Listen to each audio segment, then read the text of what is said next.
Bueno, vamos a continuar. Nos queda el tema de índice de garantía, que lo vemos mañana, y vamos a finalizar esta unidad con el tema de seguridad de presas, que es un tópico muy interesante. Tengo mucho más material para el que esté interesado. Acá vamos a ver nuevamente los contenidos mínimos, como para cubrir la temática de la cátedra. Sabemos y debemos internalizar, entender, y ya lo vimos, lo hemos adelantado en la unidad 2, que el concepto de riesgo cero no existe. Es decir, de ninguna manera podemos considerar que con la ejecución de una gran obra de infraestructura como una presa, existe cero riesgo de que aguas abajo de esa presa existan inundaciones o crecidas. Porque los sistemas, la infraestructura pueden fallar, han fallado, existe un registro internacional de fallas de presas, como las que están indicadas ahí abajo, algunas de las más importantes. Eh, Lamentablemente, en esos registros internacionales, Mendoza está, debido a la falla y rotura del dique Frías el 4 de enero de 1970, que debido a una gran tormenta, del orden de los 90 milímetros en una hora, colapsó su, su estribo izquierdo, digamos, su apoyo izquierdo. eh, También fallaron los órganos de alivio, y bueno, llevó a la rotura de la presa, ¿no? Con fallas, digamos, daños civiles y materiales. Entonces, estas obras, estas presas, tienen una probabilidad de falla. ¿No? Son bajas, sí, es cierto, es muy baja la probabilidad de rotura de las presas, del orden de 1 en 10.000, 1 en 100.000 o 1 en 1.000.000. Eh, Como mínimo es 3 por 10 a la menor. 4, o sea, 3 10.000 de probabilidad de falla. Y mientras menos probabilidad de falla, más segura la presa es. Pero siempre existe un riesgo, digamos. Eh, las fallas de presas se pueden dar por distintas causas. Algunas son causas humanas, causas de operación, de mala operación. Muchas son fallas de mantenimiento, fallas de mal eh, monitoreo de los sistemas servomecánicos, oleohidráulicos, de apertura de compuertas, de seguridad, ¿no? De vertedero.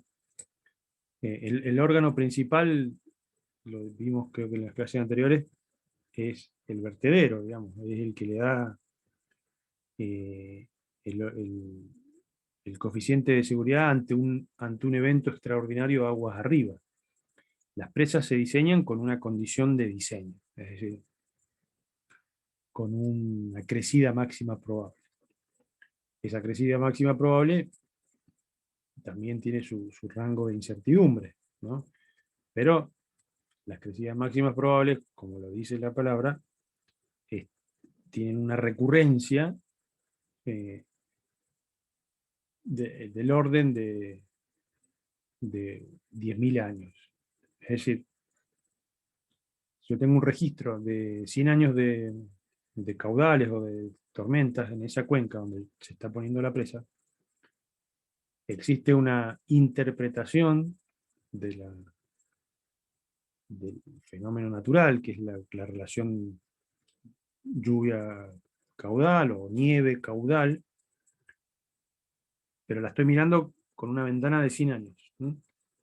Y eso no quiere decir que hace 200, 300 años atrás hubo una tormenta gigantesca, una crecida gigantesca que existió.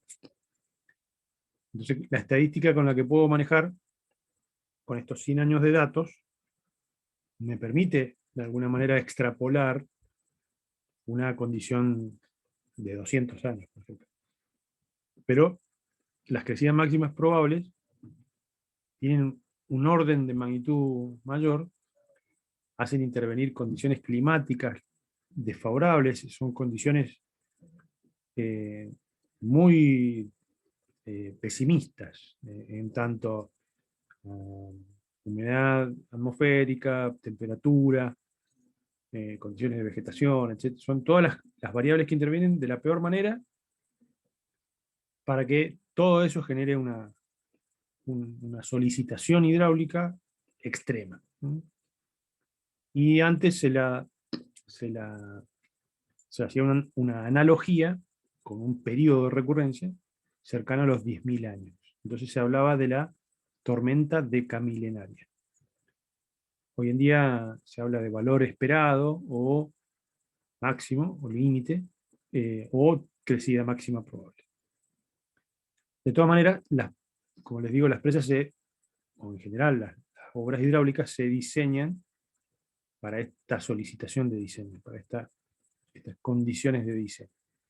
Pero no quita que exista algún evento que supere esas condiciones de diseño. ¿No? Entonces, existen fallas porque la solicitación fue mayor que las que se previó.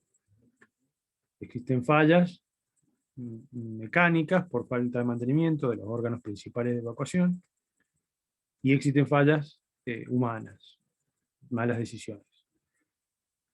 Existen también actos vandálicos, terroristas, que pueden llegar a afectar y producir la rotura de la presa. Y bueno, en general se estudian eh, y,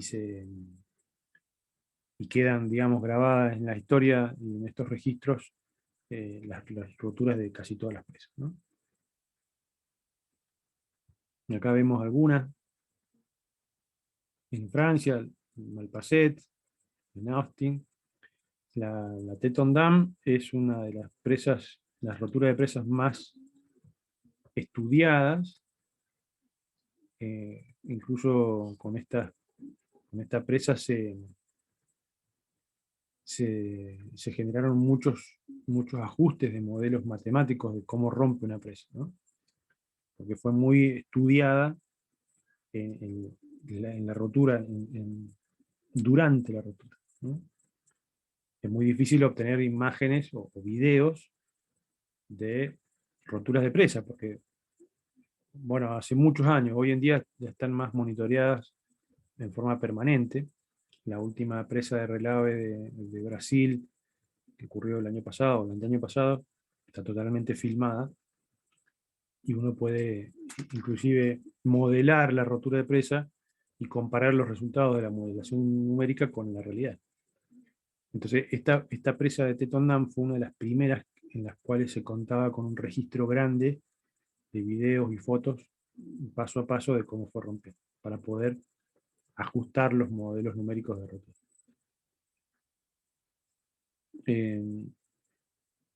Básicamente, la principal causa de rotura es la falla por sobrepaso, es decir, que la crecida pase por encima de la presa. Pero existen muchas otras formas de falla. Una segunda importante es falla por tubificación, es decir, una erosión de fondo que se dé y empiecen a migrar sedimentos finos que atraviesan el cuerpo de la presa y generen conexión hidráulica entre aguas arriba y aguas abajo, y genere cada vez más llamada hidráulica, más gradiente hidráulico, y eso haga que cada vez más finos migren de aguas arriba hacia aguas abajo y se forme un tubo, una canalización que genere la brecha. ¿Sí? La brecha se denomina al punto inicial y a la forma final de rotura. Acá se ve la brecha en forma de V. Generalmente las brechas son trapeciales, con el lado menor hacia aguas abajo. Acá se ve otra brecha, ¿ven? Ya formada. esta brecha empieza a incidir de arriba para abajo porque es una falla por sobrepaso. En cambio, otro tipo de brechas, como las de tubificación, rompen, ensanchan desde abajo. Existen casos de desmoronamientos o procesos de remoción en masa de grandes porciones de cerros, aguas arriba, que caen, rompe la ladera eh, por deslizamiento, cae en el embalse y eso genera una ola de crecida que hace pasar eh, por sobre la presa y hace romperla. Ese fue el caso de Malpasset, por ejemplo. Y bueno, sabiendo este riesgo que lleva implícito todos los sistemas, en este caso las presas, una de las soluciones no estructurales principales es estar preparado. Que la comunidad de aguas abajo, que los operadores que atienden esa presa, que el Estado que regula la concesión de esa presa, que las instituciones que atienden las emergencias, defensa civil, bomberos, las autoridades de aplicación hídricas, etcétera, etcétera, la comunidad en general, deben estar preparados, ¿no? ante esa posibilidad. Entonces, un PADE es justamente eso, un plan de acción durante una emergencia, ¿no? Entonces, es un protocolo o una serie de herramientas que me sirven para minimizar la vulnerabilidad de la sociedad o de la comunidad que está expuesta, ¿no? ¿Se acuerdan cuando vimos de gestión de riesgos a desastres? Bueno, la vulnerabilidad va a ser la comunidad que está aguas abajo de esa presa. La amenaza es la rotura en sí de la presa, ¿no? La forma en que va a romper, el área que va a inundar. Ahí va a estar implícita la exposición. Entonces, como sí se puede gestionar ambas partes de esa función. Si yo gestiono la amenaza, tengo que hacer un plan de monitoreo, un plan de revisión permanente de la presa, un sistema de auscultación. Las presas tienen instrumentos de medición que se miden en forma telemétrica automática o en forma permanente, distintas cosas, presión de poro, inclinación, gravedad, porque la gravedad cambia, digamos, hay un fenómeno físico, más que físico, geofísico, de medir la gravedad, la constante de gravedad. Asentamientos diferenciales, la topografía exterior, ¿qué más se mide? Bueno, un montón de variables que en forma permanente se auscultan, se miden, ¿no? Entonces, un buen sistema de medición hace que se reduzca la amenaza, porque voy a estar en forma permanente leyendo el instrumental que tiene incluido la presa dentro del cuerpo de la presa, ¿no? Y por otro lado, puedo reducir la vulnerabilidad justamente con un plan de emergencia, indicándole a la sociedad que en el caso de oír una sirena de tal forma, hay que evacuar para tal lado, o un punto de encuentro, o una señalización de las vías de escurrimiento principales, de las inundaciones. Bueno, una serie de herramientas que salen del plan, salen del estudio del cruce entre la amenaza y la vulnerabilidad, eh, que hacen que, en definitiva, se reduzca el riesgo de desastre, ¿no? Entonces, permite organizar los recursos humanos y materiales necesarios para controlar estos factores de riesgo, ¿no? El objetivo principal es salvaguardar la vida de la comunidad expuesta, y reducir los daños, no puedo correr esto, mitigar los daños económicos a propiedades y bienes muebles e inmuebles, ¿no? Entonces, existe también, forma parte del plan de emergencia, estos procedimientos. Es decir, es un protocolo de comunicación, un protocolo de acciones. Si pasa tal cosa, el operador de turno de la presa tiene que avisar a tal persona, eh, esa persona tiene que avisar a tal otra persona, y que toma la decisión puede ser uno u otro. Bueno, en ese protocolo se arma justamente esa línea de procedimientos, ¿no? ¿A quién se avisa? ¿No? ¿Cómo se avisa? Existen formas de avisar, digamos. Entonces, eso es importante, porque uno puede decir, viene la crecida, está subiendo el río y no está midiendo mal el sensor, pero yo lo estoy viendo, porque hay generalmente pasa eso eh, de la observación, de la no observación del fenómeno. Un caso, por ejemplo. En el año 2002, uno de los sensores de uno de los piezómetros de reyunos, los reyunos acá en Mendoza, empezó a arrojar valores espurios, valores de presión de poro. ¿Qué quiere decir? Que estaba cruzando agua más de la debida, digamos. En toda presa, ya sea de material suelto o de hormigón, existe una infiltración que cruza de agua arriba hacia aguas abajo, ¿no? Se estudia a detalle los caudales de infiltración. A veces esos caudales asustan. Si uno va a las presas y recorre las galerías de inspección y ve cómo llora la presa, Sabrina puede contar que estuvo dentro de Potrerillo.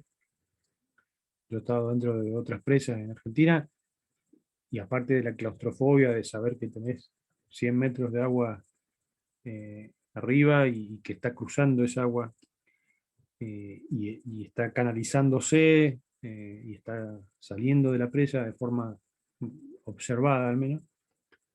Y lo que pasó en los reyunos es que uno de estos sensores acusaba que estaba migrando, o cambiando la presión de poros, que significa que estaba cruzando mayor cantidad de flujo.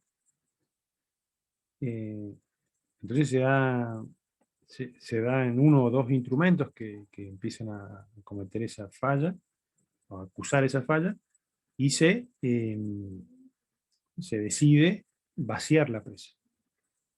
Y se hace un vaciado rápido de la presa. Y un vaciado rápido de la presa es un procedimiento que le hace mal a la presa. Imagínense un embalse con la presa de materiales sueltos, en la cual yo abro todos los órganos de alivio, descargador de fondo, turbina y vertedero. Vertedero no pasa, pero sí los descargadores de fondo, de medio fondo y turbina, y desembalso rápido. Al desembalsar rápido una presa de materiales sueltos, la presa se descomprime, ¿sí? La presa está solicitada a un empuje hidrodinámico, eh, horizontal y vertical también, porque los espaldones son bien tendidos. Entonces existe una fuerza de- de consolidación. Y con el tiempo todas las presas se deforman, se asientan, ¿sí? Ya sea de materiales o de sueltos o de hormigón, siempre se van deformando. Si yo desembalso rápido, ese esfuerzo hace que vuelva a abrirse, a alivianarse la estructura. Entonces, eso quizás es muy perjudicial para una condición de materiales sueltos, porque abre todos los poros. Entonces, la tubificación que estaba acusando ese piezómetro, si hubiera sido real, porque en realidad fue una falla del piezómetro, se podría haber abierto y al siguiente llenado haber fallado, digamos. Entonces, los desembalses rápidos son muy poco aconsejados. Sin embargo, se actuó de esa forma, y eso produjo una inundación agua abajo que llegó hasta General Alvear. Y no sé si más. inundando campos y campos, hectáreas de campos cultivados y ganaderos. Entonces, el actuar de una forma fuera de protocolo, digamos, fuera de este plan, porque este plan contiene todos esos escenarios posibles y cómo actuar de la mejor manera para evitar o reducir los daños. Entonces, a partir de ahí, eh, es que estos planes son requeridos por las autoridades de control. Yo les dije que en Argentina existe el organismo regulador de la seguridad de presas, el ORSEP. El ORSEP controla y resguarda la seguridad de presas. Controla porque le exige a los concesionarios, porque la mayoría de las presas están concesionadas a manos privadas, les exige ciertos controles y son bastante exigentes, digamos, ¿no? Bastante duros estos controles porque requieren de especialistas internacionales que vengan a emitir una opinión, control de todos los instrumentos que cuenta la presa, un seguimiento permanente de mantenimiento de todos los sistemas, y últimamente se hacen talleres de posibles eh, modos de fallo. A mí me tocó participar en un par muy interesante, porque se pone con unas metodologías bastante nuevas, se pone eh, a investigación con modelos matemáticos, posibles modos de fallo, y ese análisis de esa información resultante permite hacer más rico el plan de emergencia, digamos, ¿no? Y los protocolos de seguridad. Uno de los resultados principales de este plan de emergencia son las planicies de inundación que genera una rotura de presa. Esto tiene una doble lectura, una doble connotación. Si yo pongo a disposición de la gente, de la comunidad, un mapa de inundación de una posible rotura de presa, puedo hacer entrar en pánico a toda la sociedad, puedo depreciar los valores de la tierra, el valor inmobiliario de un terreno que se encuentre dentro de las planicies de inundación de una potencial rotura, y van a caer, obviamente. Entonces la sociedad se puede, digamos, tomar a mal la liberación de esta información. A nadie le gustaría saber que está dentro de la línea de inundación de una rotura de presa, por ende, eh, la depreciación del valor inmobiliario, del precio hedónico, cuando vimos valoración económica del agua, los precios hedónicos van a bajar y me van a afectar de alguna manera. Esa es una cara. La contracara es realmente informar a la sociedad del riesgo que está teniendo, ¿no? La presa eh, de por sí genera un riesgo, si bien es muy bajo, es mayor al riesgo que tenía sin la presa. Es decir, el río en condiciones naturales, ante crecidas naturales, inunda una determinada zona.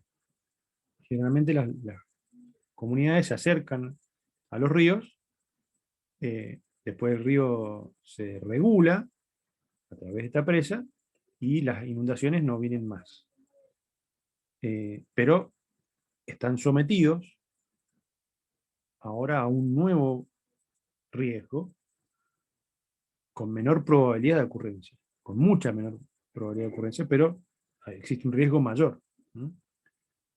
Entonces, bueno, poner a consideración e informar a la sociedad estaría del lado de la reducción del riesgo de desastre, estaría buscando una disminución de la vulnerabilidad, hacer menos vulnerables o más resilientes a esa población si saben hasta dónde podría llegar la inundación o qué hacer en caso de que el sistema falle. Entonces, es un modelo previsorio, es decir, requiere pensar qué puede pasar antes de que pase. requiere establecer roles y responsabilidades, esto de la información, cómo va subiendo distintos escalones o pasando por distintas autoridades para decretar una emergencia de rotura de presa, tiene que ser rápido, pero tiene que pasar distintos niveles de verificación. Si no, imagínense un falso alerta, un falso positivo de rotura, creo que no existe en el mundo, digamos, que avisen que se va a romper la presa y no se rompe. O sea, tiene que cumplir ciertas exigencias para poder emitir esa alerta.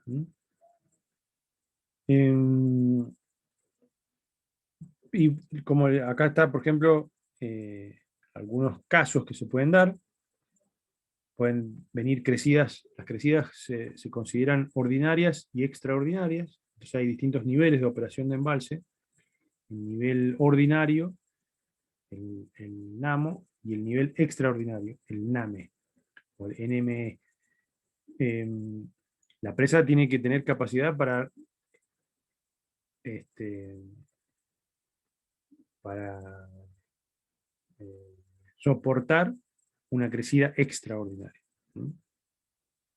Si está mal gestionado el embalse, si yo ante un pronóstico de un evento extraordinario tengo el nivel de embalse al máximo, no va a tener capacidad de regulación ese embalse, entonces es más probable que pase por encima la crecida extraordinaria. Entonces ahí hay un error humano, un error de operación de embalse.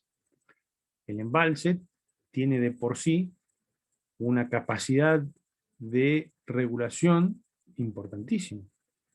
Si yo reduzco el volumen hasta un nivel operativo y dejo capacidad de volumen para que ingrese esa crecida ordinaria o extraordinaria, puedo o no hacer intervenir los órganos de alivio, el vertedero o los descargadores de medio fondo o fondo, o las turbinas, digamos. Hay muchas herramientas para poder manejar una crecida. Pero pueden haber casos donde el pronóstico haya estado muy desacertado y venga una crecida intempestiva que con el máximo nivel ocurra en las peores condiciones. Después pueden haber fallas por rotura de algún componente hidromecánico. Los componentes hidromecánicos son de permanente control, permanente monitoreo, pero tienen fallas, ¿no? Un servo se puede atorar, se puede romper una cañería de aceite, o un sistema de refrigeración. Bueno, ahí existen un montón de posibles fallas electrónicas también que hagan que un órgano de control falle. Siempre existen sistemas duplicados, ¿no? Justamente en caso de falla de un servo existe el alternativo y quizá un tercero por las dudas. Motores, todos esos tienen su resguardo, digamos, ¿no? Y en el peor de los casos, que falle todo, se corte la luz, no exista nada, existen métodos manuales de operación de estos elementos hidromecánicos. Por ejemplo, se me corta toda la luz, no me anda ninguna bomba, una bomba eléctrica, existe ¿cómo es? El- ¿Cómo se llaman los generadores? La explosión. Un generador eléctrico de explosión. Si me llega a fallar porque ha pasado, de que se quedó sin nafta el motocompresor y no genera electricidad porque estoy lejos para ir a traer, pasa eso. O se secó la nafta o el diésel y no anda y falló la electricidad, falló el generador. eh, y bueno, queda una tercera que es la apertura manual, ¿no? Entonces existen formas de mover compuertas, abrir o cerrar válvulas de forma manual. Eh, Otra forma, otro modo de fallo El peor de todo es el colapso total. Otra forma de operar la presa es un vaciado controlado, es decir, desembalse lento, ¿sí? A través de los órganos de evacuación o a través del mismo turbinado, depende de las condiciones de agua abajo, qué tanto caudal puedo bajar, ¿sí? Eso también se estudia, y el caso que yo les comentaba de los reyunos con un desembalse rápido, ¿sí? Entonces, en cada una de estas hipótesis suceden cosas distintas, ¿no? No es lo mismo una rotura por un elemento que se rompió, por una compuerta que no falló, pero sí abrieron tres de las cuatro compuertas, abrieron tres, una falló, y bueno, la crecida agua abajo va a ser de una manera, ¿sí? Y va a inundar de una manera distinta porque las velocidades también cambian. No es lo mismo un desembalse rápido que una rotura parcial, que una rotura total y que una rotura en cadena. Una rotura en cadena es el peor de los escenarios, donde una presa rompe y por efecto de la onda rompe las que están aguas abajo. ¿Sí?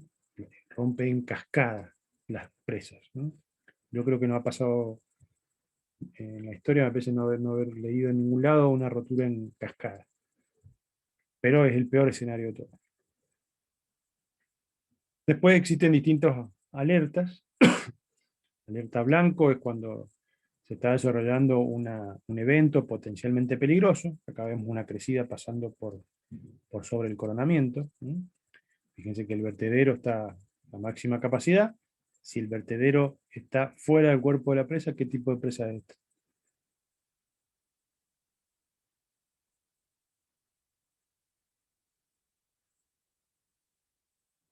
¿Alguien? Evelyn, ¿estamos? Evelyn, ¿qué tipo de presa es?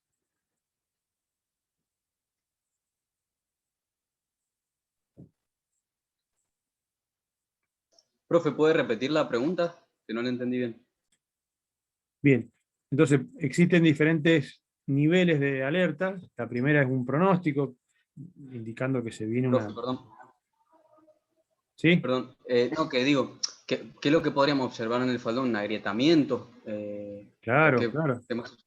Tal Ah, cual. La vegetación acá te va a impedir observar cualquier fenómeno de erosión, de tubificación, de filtración, de humedad.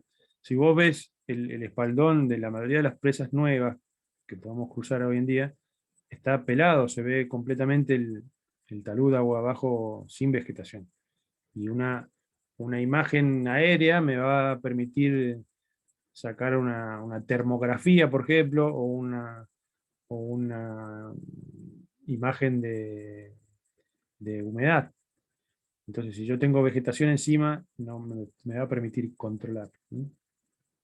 Generalmente eh, se indica limpieza de todo el espaldón agua abajo, ¿sí?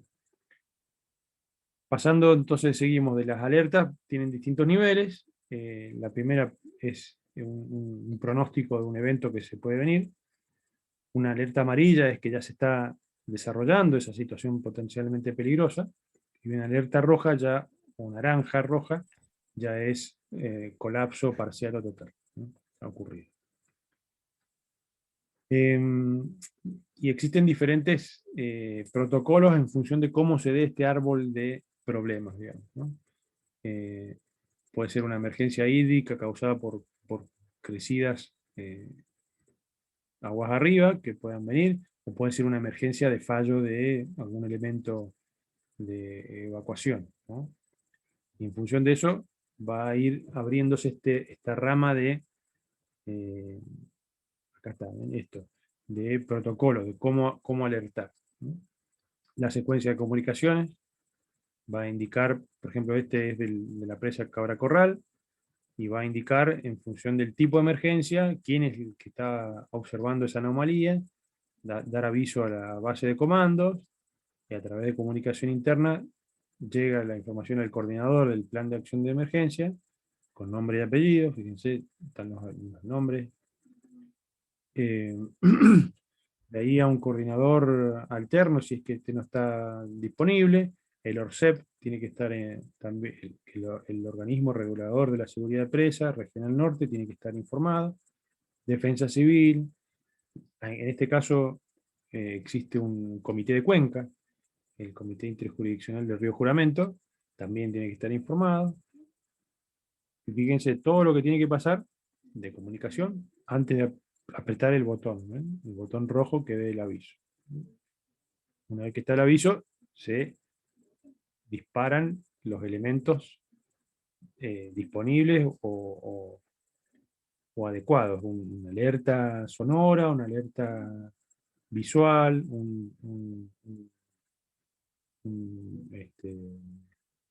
mensaje a todos los celulares, ese tipo de cosas, ¿no? Bien, fíjense acá un mensaje. Se desarrolla una emergencia en empresa tanto, se establece la alerta amarilla, fecha tanto, hora tanto, persona a cargo, y pasó tal cosa. Esto lleva a un registro. Por ejemplo, el otro día estaba leyendo un material de la crecida y la inundación que pasó en la localidad de La Madrid en el año abril del 2017. Una localidad que quedó inundada con 2,5 metros de agua, producto de varias cosas, ¿no? Entonces hizo un comité de crisis para investigar después bien qué pasó, y una de las principales informaciones que utilizaron fue cómo operó la presa Escava, que estaba aguas arriba, el río Marapo. Y bueno, existían este tipo de informes, ¿no? Donde el concesionario informa cómo operó y por qué tomó esa decisión, ¿no? Y, y esa presa estuvo a punto de colapsar, pasó agua pasaron 20, 30 centímetros de agua por encima del coronamiento.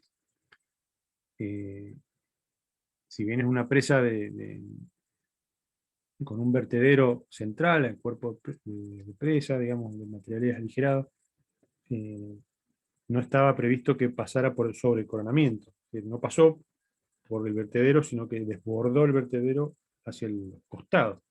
Y si el agua no se conduce por el vertedero, que en general se pone en el centro del cuerpo, alejado de los plintos, de los apoyos, porque pasar por los costados erosionaría los apoyos. Entonces, pasó eso, digamos, se fue por un costado, por margen izquierda o derecha, no me acuerdo, y bueno, no colapsó porque Dios es grande, pero estuvo una alerta en roja ahí media fiera. Pero totalmente pasó la crecida por el vertedero, fue una crecida importante, extraordinaria, una tormenta muy grande, un evento hidrometeorológico extremo, pero se dieron otras condiciones, aguas abajo, sobre todo por cambio de uso de suelo y trasvases de otras cuencas a través de canalizaciones, que hacían que se converjan, digamos, todos los caudales y la ciudad de La Madrid estaba en el medio. Entonces, este tipo de protocolos se sigue y después se inspecciona nuevamente cuando se analiza lo que pasó.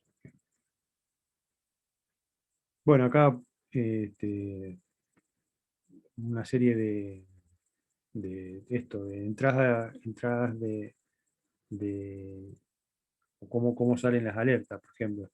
Si viene una crecida extraordinaria, la situación es que tengo el embalse igual o superior al nivel máximo, y bueno, cómo tengo que proceder y qué alerta corresponde, ¿no? Esto va a cambiar de acuerdo a cada presa. Fíjense que dice ver anexo 2, tomo 2B del manual del plan de acción durante emergencia. Yo he tenido posibilidad de ver algunos manuales, algunos PADES, eh, hace más de una década, un poco más, que empezaron a ser exigidos en todas las presas. Entonces se hacían consultorías muy grandes para estudiar todos estos posibles modos de fallo y todas las repercusiones que pueden haber aguas abajo, y se armaban carpetas así de padres. Entonces era muy difícil operar esto de decir, ver anoxio B, tomo uno, ver qué hago. Entonces, finalmente con el correr de los años se fueron achicando los PADES, ¿no? Como acciones preventivas, bueno, esto, identificar, evaluar en forma continua todos los, los posibles puntos donde la presa pueda fallar, ¿no? Las inspecciones visuales y a través de instrumentales son permanentes.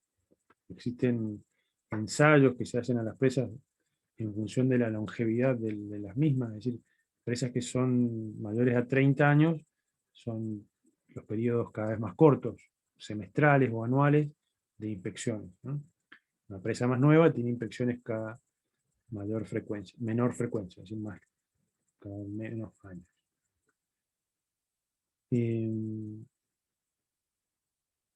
¿Qué más?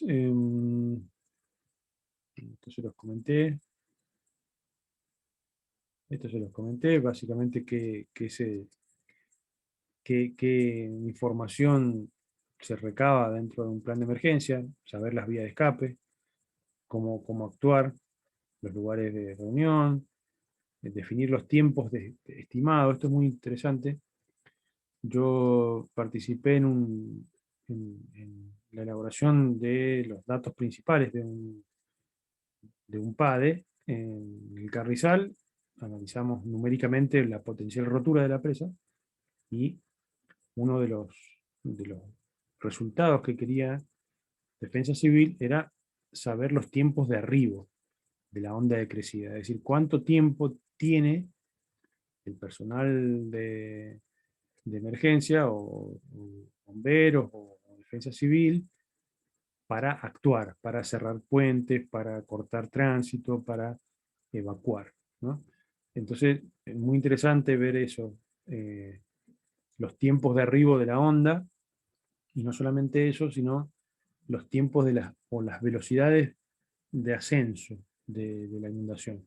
El río se va a cargar, digamos, pero va a desbordar, eh, y va a llegar un nivel, el río, donde le empieza a pegar al tablero del puente, y empieza ya a poner en riesgo la seguridad del puente, de la superestructura, porque ya empieza a funcionar o como vertedero, pero antes de que pase sobre el tablero y le pegue a la viga del puente, empieza a ejercer una presión hidrodinámica muy fuerte que puede llegar a tirar al tablero entero.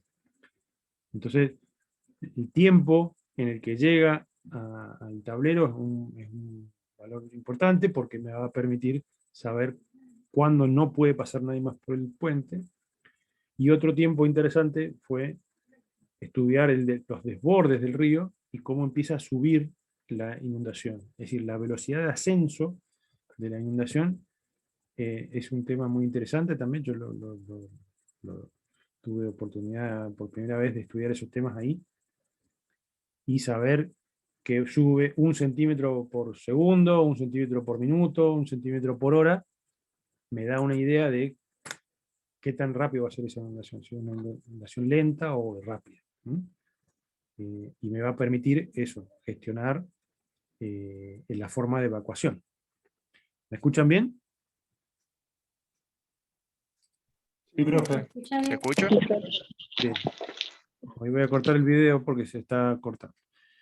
Bueno, tenía batería baja. Bueno, y me va a permitir este PADE definir muchas cosas, ¿no? Qué va a pasar agua abajo, cómo va a ir el agua, etcétera, etcétera. Acá vemos algunos casos. Por ejemplo, esto es en provincia de Salta. Este es bueno, no me acuerdo. Pero acá vemos una planicie de inundación, vemos unas curvas de nivel, ¿no? Vemos dos manchas, una roja y una celeste, para distintas condiciones, ¿no? Una rotura de tal manera o una salida por vertedero de tal magnitud me daría esta mancha. Y esta otra es la rotura, por ejemplo. Y acá tengo infraestructura, tengo un camino, una ruta, una localidad. Este tipo de pinta tienen los mapas de inundación. Acá vemos otro, esto es de la Autoridad Interjurisdiccional de las Cuencas del Río Limay, Neuquén y Negro, vemos el Río Negro ya, pasando por Carmen de Patagones o Viedma, ¿no? Ya esto es agua abajo de la cuenca, ya falta poquito para llegar al mar acá, y vemos este sistema del Río Negro tiene un sistema de presas aguas arriba, ¿no? En el Limay y en el Neuquén. Y en el caso de rotura, producen inundaciones que llegan hasta Carmen de Patagones, ¿ven? Fíjense, de Neuquén a Viedma. Y acá se ven las líneas de inundación, ¿no? En color celeste, una determinada hipótesis de rotura, y en color violetita, un poco más, ¿ven? Y fíjense la afectación. Acá está toda la ciudad de Viedma expuesta, a diferencia de la ciudad de Carmen de Patagones, porque existe unas diferencias de las terrazas. La terraza de margen izquierda está mucho más elevada que la terraza de margen derecha, ¿no? Acá vemos otro, esto es en Chipoleti. La ciudad de Chipoleti está en la unión entre el río Neuquén y el río Limay. A partir de este punto es el río Negro. Acá tenemos Chipoleti y enfrente tenemos la ciudad de Neuquén. Y vemos cómo están los niveles de inundación del río Neuquén y el río Limay. Fíjense toda esa parte, esta fracción de la población afectada. Y acá los distintos mapas de inundación, ¿no? Las distintas hipótesis de rotura simple, en cadena, para una crecida tanto. Bueno, hay distintas hipótesis de rotura. Entonces, en síntesis, ¿para qué me sirve el plan de acción de la emergencia? Para conocer cómo se debe actuar, cómo debe actuar el personal que opera la presa ante una emergencia. En primera instancia, el protocolo de comunicaciones, el protocolo de acción. En segunda instancia, para saber cómo tiene que actuar la gente que está expuesta. Este procedimiento me van a indicar qué medir, qué situación considerar. El estudio de todas las hipótesis me va a decir, ¿es más riesgoso o es más crítico analizar la rotura de esta compuerta o de este grupo de compuertas o este grupo de tableros? Porque si falla esto, la cadena de fallos es catastrófica. Entonces, el análisis de todos estos estudios va a identificar dónde prestar especial atención, ¿no? Eso es una de las cosas también más importantes. Umbrales me va a permitir definir esa tabla que vimos con los distintos alertas para ver ante qué evento y qué condiciones emitir la alerta, ¿sí? A través de estos umbrales. Por ejemplo, un umbral de presión de poros en determinado sensor me va a indicar ya una situación de alerta. Situaciones en las que se intensificará la vigilancia de la presa. Bueno, existen condiciones hidroclimáticas que hagan que existan más operarios en turno. Existen condiciones hay una gran diferencia del tiempo en donde ocurra el evento, si es de día o de noche, si es de semana o fin de semana. Y eso se incorpora en los modelos estos de fallos. Yo he hecho cursos de estos sistemas nuevos de modelización de los riesgos de fallos de la presa, y cuando uno arma el árbol de probabilidades de los distintos modos de fallos, siempre se toma esto, de día o de noche, en fin de semana o en semana. Porque las condiciones de vulnerabilidad son distintas. No es lo mismo que esté toda la gente en la casa, porque es de noche, a que esté afuera trabajando o que esté fuera en zonas recreativas porque es fin de semana. ¿Se entiende? Entonces, las condiciones del riesgo cambian porque la vulnerabilidad cambia en función de esas cosas. Si es de día, de noche. Entonces, dentro de ese análisis va a haber una condición que va a ser la crítica. Entonces ahí donde se presta atención. ¿Qué más? Identificar la emergencia, cómo se avisa, de qué forma, y finalmente este plan de acción durante la emergencia va a proporcionar planos de áreas de inundación, ¿no? Y estos planos de área de inundación o tiempos de llegada, altura, velocidad, permanencia, este es otro importantísimo, el análisis de los tiempos de permanencia de la inundación. No es lo mismo leer una carta de inundación, de decir esto inunda de acá hasta acá, y generalmente los hidráulicos interpretamos aparte o pedimos información de la altura, el calado, el tirante y la velocidad, porque entendemos esta función de velocidad por altura, como un empuje hidrodinámico. No es lo mismo en los costados que en el centro. Entendemos cómo se distribuyen las velocidades y las alturas. Pero digamos, la comunidad tiene que entender, aparte de la mancha de inundación, la altura, tiene que entender la permanencia, es decir, cuánto tiempo tengo el agua en ese punto. Y esto generalmente no lo estudiamos, las curvas son un poco más complicadas, pero existen formas de entender la permanencia de la inundación. Y bueno, eso fue todo por ahora. Alguien está entrando tarde. Bueno,